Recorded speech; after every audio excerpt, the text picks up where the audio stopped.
भगवान शिव को 3 लोकों का स्वामी भी कहा जाता है। नंदी को भगवान शिव के वाहन के रूप में भी जाना जाता है, पर शिव ने नंदी को ही अपनी सवारी या वाहन के लिए क्यों चुना, इसकी कथा भी बड़ी ही अनोखी है।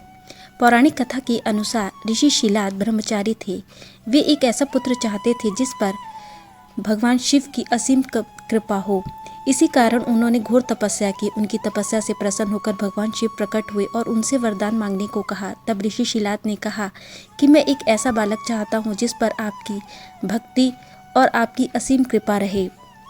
तब भगवान शिव ने उन्हें एक पुत्र का वरदान दिया। एक बार वे खेत में जुताई कर रहे थे। खेत में जुताई करते हुए ऋषि शिलाद को एक बालक मिला जिसे वे अपने घर ले आए और उसका लालन पालन करने लगे। इस बालक का नाम उन्होंने नंदी रखा। देखते ही देखते नंदी बड़ा हो गया। एक बार नंदी ने अपने पिता ऋषि शिलाद से कहा कि आपने मुझे स्वयं भगवान शिव के आशीर्वाद से पाया है, तो मेरे इस जीवन की रक्षा भी भगवान शिव ही करेंगे। जब नंदी ने किया कठोर तप, अपने पिता की तरह ही नंदी ने भी भगवान शिव को प्रसन्न करने के लिए कठोर तप किया। परिणाम स्वरूप शिव प्रसन्न हुए और उनके सम्मुख प्रकट हुए और कहा कि वत्स कहो, क्या वरदान चाहते हो। तब नंदी ने कहा कि मैं उम्र भर आपके सानिध्य में रहना चाहता हूँ। नंदी के समर्पण से प्रसन्न होकर भगवान शिव ने नंदी को पहले अपने गले लगाया और उन्हें बैल का चेहरा देकर अपने गणों में सर्वोत्तम वाहन के रूप में स्वीकार कर लिया। यही कारण है कि शिव की आराधना के साथ साथ उनके प्रिय नंदी की भी पूजा की जाती है। नंदी का विषपान। समुद्र मंथन के समय कहा जाता है कि जब कालकूट विष बाहर निकला तब शिव ने इसे अपने कंठ में धारण किया। माना जाता है कि विषपान के समय कुछ बूंदें जमीन पर गिर गई थी, जिसे नंदी ने अपनी जीभ से समेट लिया। नंदी के इस समर्पण भाव को देखकर शिव बेहद प्रसन्न हुए और उन्होंने अपने नंदी को सबसे बड़ा भक्त बना लिया।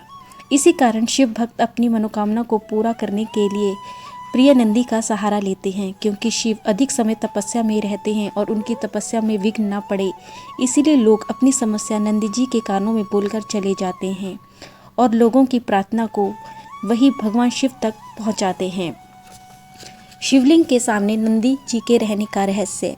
माना जाता है कि शिवलिंगम सर्वशक्तिमान परमात्मा का प्रतीक है, वहीं शिव नंदी जीव अर्थात व्यक्तिगत आत्मा का प्रतीक है। शिवलिंग के सामने बैठे नंदी का अर्थ है कि मनुष्य को प्रकृति से दूर हो जाना चाहिए और अपना सारा ध्यान भगवान की ओर लगाना चाहिए। जब नंदी ने दिया रावण को श्राप।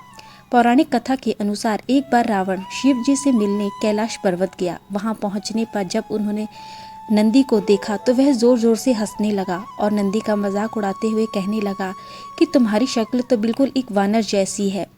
रावण के उपहास उड़ाने पर नंदी को क्रोध आ गया और उन्होंने रावण को श्राप दिया कि तुमने मेरा वानर कहकर मजाक उड़ाया है और इसी रंग रूप के कारण ही एक दिन यही वानर तुम्हारा सर्वनाश का कारण बनेंगे। जिस तरह गायों में कामधेनु गाय श्रेष्ठ होती है, उसी तरह बैलों में नंदी भी श्रेष्ठ है।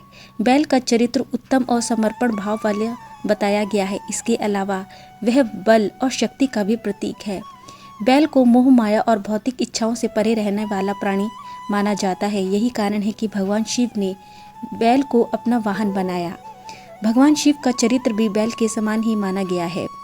बैल को महिष भी कहते हैं, जिसके चलते भगवान शंकर का नाम महेश भी है। भगवान शिव के आशीर्वाद के कारण नंदी अजर अमर हो गए। शिव ने संपूर्ण गणों, गणेश व वेदों के समक्ष गणों के अधिपति के रूप में नंदी का अभिषेक कराया, जिसके बाद नंदी नंदेश्वर कहलाए। भगवान शिव ने नंदी को वरदान किया कि जहाँ उनका निवास होगा वहाँ स्वयं नंदी भी उनके साथ, उनके समक्ष और उनके सामने ही विराजमान रहेंगे। मान्यता है कि तब से ही शिव मंदिर में भगवान शिव के सामने नंदी विराजमान रहते हैं।